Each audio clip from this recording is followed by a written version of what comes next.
नमस्कार दोस्तों, मैं हूं चांद कुबा और आज जो हम टॉपिक कवर करने वाले हैं दैट इज़ फोर्ट आर्किटेक्चर यानी कि किला वास्तुकला। किला होता क्या है? फोर्ट इज़ अ प्लेस और a building that is surrounded by a defensive wall. किला एक ऐसी जगह या एक ऐसी इमारत को कहते हैं जिसके चारों तरफ एक सुरक्षा दीवार का निर्माण किया गया हो। इस दीवार की सहायता से वहाँ के सैनिक उस स्थान को सुरक्षा प्रोवाइड करते हैं।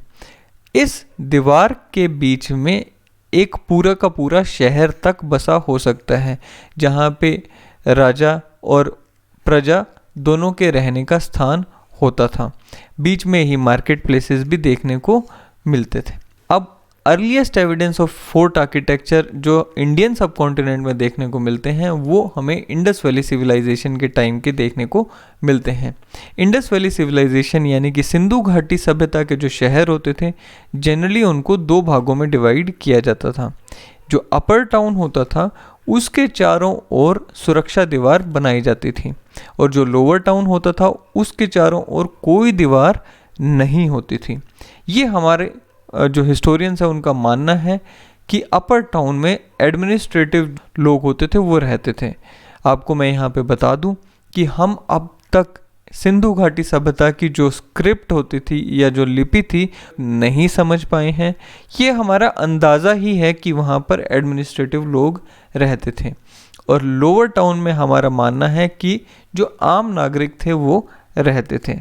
These forts were built using stones and bricks यानी कि पत्थर और ईंटों का इस्तेमाल करके इन फोर्ट्स को बनाया जाता था। जो यहाँ पर देखने वाली बात है वो ये कि ईंटों का इस्तेमाल इंडस वैली सिविलाइजेशन के टाइम पर ही शुरू हो गया था, यानी कि आज से तकरीबन 4000 साल पहले ईंटों का इस्तेमाल शुरू हो गया था। इन फोर्ट्स को या इन किलों को बनाने का पर्पस क्या था?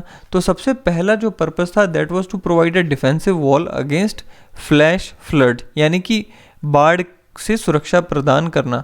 हमें पता है कि इंडस वैली सिविलाइजेशन इंडस नदी के दोनों तरफ बसी हुई थी, राइट। सो वहाँ पर बाढ़ का खतरा बना ही रहता था, जिससे सुरक्षा प्रोवाइड करने के लिए ये दीवार का इस्तेमाल होता था।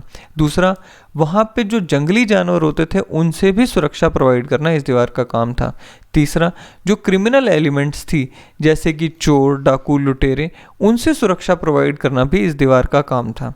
पैटर्न ऑफ फोर्टिफिकेशन जिसकी अगर हम बात करें तो हम ये देखते हैं कि इंडस वैली सिविलाइजेशन में अब तक हमें सैकड़ों शहर मिल चुके हैं और सभी शहरों में पैटर्न ऑफ फोर्टिफिकेशन लगभग सेम है, यानी कि एक अपर टाउन होता था, एक लोअर टाउन होता था।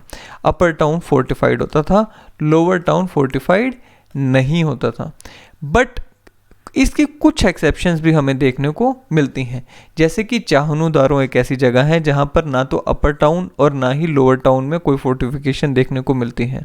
सुरकोटड़ा और कालीबंगा ये दो ऐसे शहर हैं जहां पर अपर और लोअर दोनों जगह पर फोर्टिफिकेशन देखने को मिलती है, यानी कि अपर टाउन के चारों ओर भी दीवार थी और लोअर टाउन के चारों ओर भी दीवार थी, राइट।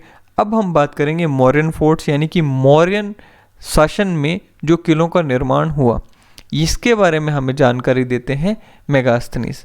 हमने अपनी पिछली वीडियो में देखा था कि मेगास्थनीज बताते हैं कि चंद्रगुप्त मौर्य ने एक भवन का या एक पैलेस का निर्माण करवाया था जो कि लकड़ी का बना हुआ था। उन्होंने इसी के साथ साथ ये भी बताया था कि पाटलिपुत्र शहर के चारों ओर एक किले का निर्माण करवाया गया था। ये जो किला था ये लकड़ी की दीवार बनी हुई थी, यानी कि ये किला लकड़ी की दीवार थी, राइट। इस दीवार में तकरीबन 64 गेट थे जो कि रेगुलर इंटरवल पे बनाए गए थे और इसी दीवार में वॉच टावर्स का निर्माण भी किया गया था। ये वॉच टावर्स दूर से ही जो वहाँ के सैनिक होते थे उन्हें सतर्क कर देते थे अगर कोई दुश्मन हमला करने की कोशिश करता था। मौर्यन काल के बाद हमें जो मिडीवल पीरियड है जो कि दिल्ली सल्तनत का काल है, वहाँ पर भी हमें किलों का निर्माण देखने को मिलता है। मुग़ल सल्तनत में भी किलों का निर्माण देखने को मिलता है, परंतु हम उसके बारे में बाद में बात करेंगे जब हम मुग़ल आर्किटेक्चर और दिल्ली सल्तनत के आर्किटेक्चर की बात करेंगे। इस वीडियो में इतना ही। अगर आपको ये वीडियो पसंद आए तो इसे लाइक करें, चैनल को सब्सक्राइब करें। Thank you very much.